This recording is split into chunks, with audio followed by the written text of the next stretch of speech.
तो हमेशा खां माना जेके सिंध यूनिवर्सिटी में छोकिरियूं गर्ल्स हेलो गर्ल्स जेके पढ़ंदियूं आहिनि न हुते पोइ उन्हनि में मसइलो इहो आहे त उहे रहंदियूं वरी हुन में हॉस्टल में हॉस्टल लाइफ माना सम्झो त इहे केला गजरा ऐं वाङण वधीक होशियारु आहियो पाण मां डिटेल में नथो वञा गर्ल्स नाराज़ थी वेंदी सॉरी गर्ल्स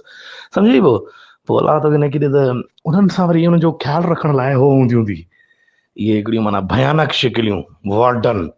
उनखे वार्डन चइबो थी माना रननि जी जॻह उहो चौकीदार हूंदी थी थुली इन जी घर में इज़त हुजे न हुजे यूनिवर्सिटीअ में खाम खां दाबो कंदई पाण खे सम्झंदी त माना मां हितां जी संजेदत आहियां इहे थुल्हा पेट कढी ऐं हेॾा इहे मरवान हिकिड़ो बुबो हेॾे खैरपुर साइड ॿियो हेॾे जिना बाग फेराए पाण खे मोतबर थी सम्झे तूं हा चएसि बुरको पाए कीअं नी अचां वरी वार्डन कढाए गुईअ मां ॿ नंढा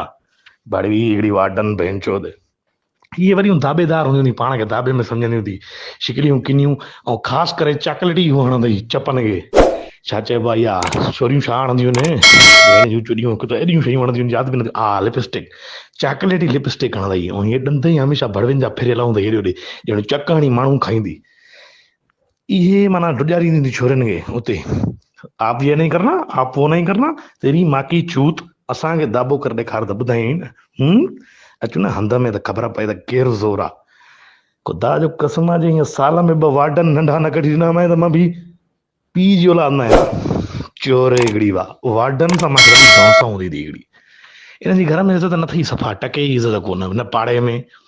उते बेइज़तियूं थियनि पोइ अचनि वरी यूनिवर्सिटीअ में दाबो करणु थुली पर्स हिकिड़ी फिके कलर जी खणी गांड लोॾींदियूं सदाईं गुईअ में कांच फाथी पई हूंदी चुतूं आहे क्लास जी